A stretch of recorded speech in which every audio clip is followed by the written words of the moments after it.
시청자 여러분 안녕하십니까? VOA 뉴스입니다. 대북 제재를 직접 다루고 있는 재무부 당국자가 북한의 돈 세탁과 연루된 대상을 추적 처벌하는 데 주력하고 있다고 밝혔습니다. 상원 의원들은 북한의 불법 자금 마련을 돕는 자들은 예외 없이 처벌돼야 한다고 강조했습니다. 김칸희 기자입니다. 미 상원 은행위원회 청문회에 출석한 재무부의 케네스 블랑코 금융범죄단속국장은 현재 북한과 이란 등 불량 국가들의 돈 세탁 사례들에 대해 매일 논의하고 있다고 밝혔습니다. 국내 또는 해외에서 북한이 돈 세탁을 하고 있는 것을 발견하면 관련법에 따라 조치를 취하고 있다고 답했습니다. We use our authorities, whether they're 311 authorities or OFAC sanctioned authorities, to make sure that they stop doing that, and we try to punish those who are involved. 블랑코 국장은 앞서 서면 보고를 통해 라트비아의 ABLV 은행은 돈 세탁과 테러 금융 방지 정책을 이행하지 않아 북한 탄도미사일 조달과 수출 자금 거래 수단으로 이용됐다고 지적했습니다. 청문회에 참석한 상원 의원들은 북한의 돈 세탁을 차단하려면 국제사회가 동참해야 한다면서 북한과 불법 거래하는 대상은 예외 없이 제재 대상에 포함시켜야 한다고 강조했습니다. I don't think there should be any exception. I think the regime of financial controls is an international one, and it should be maintained.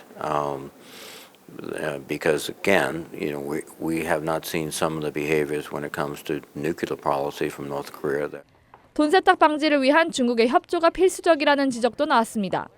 It would help if we had more cooperation from our friends in China, and China was being more cooperative for a while. They're not being for whatever reason.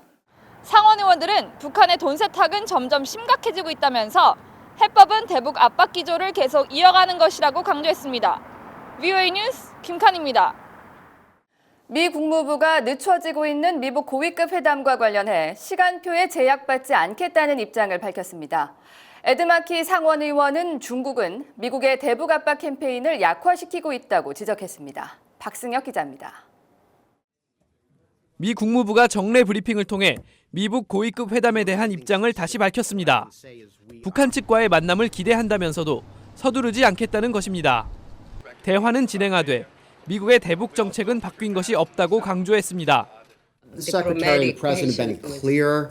We're not going to be forced into artificial, time constraints here. Future dialogue will take place, and it'll definitely be something that Special Representative Biegun will be leading. 이런 가운데 북한 문제에 대해 영향력을 행사하고 있는 중국에 대한 비판이 나왔습니다. 에드 마키 상원 의원은 전략국제문제연구소 CSIS 토론회에 참석해 중국은 경제와 무역을 앞세워 동북아에서 미국의 북한 정책에 영향을 주고 있다고 밝혔습니다. China is also using economic and trade policy to affect U.S. engagement with North Korea. 또 중국은 지속적으로 대북 제재를 약화시키면서 미국의 비핵화 협상력을 떨어뜨린다고 지적했습니다. Sanctions enforcement is easing, allowing banned goods and resources into North Korea, undermining U.S. leverage to negotiate an end to the country's nuclear weapons and ballistic missile programs.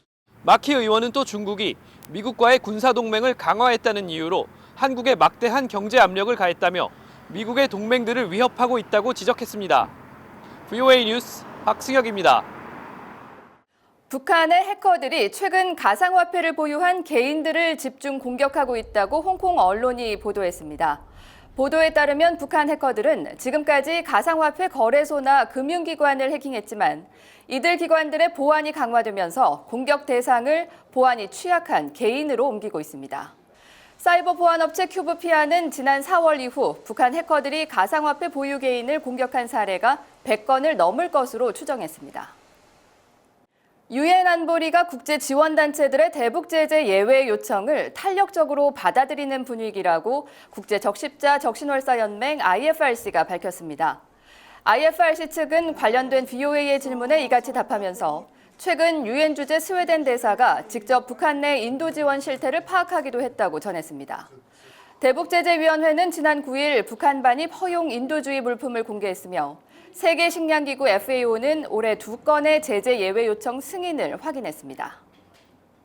미국과 한국의 동맹관계 65주년을 기념하는 특별기획전이 서울 한국전쟁기념관에서 열려 내년 2월 17일까지 이어집니다.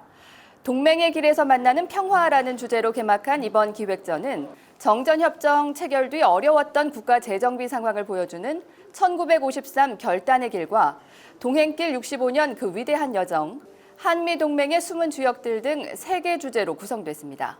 또 각 지역에 주둔했던 주한미군의 다양한 문화교류 내용들도 전시됐습니다. VOA 뉴스를 마칩니다. 시청해주신 여러분 고맙습니다.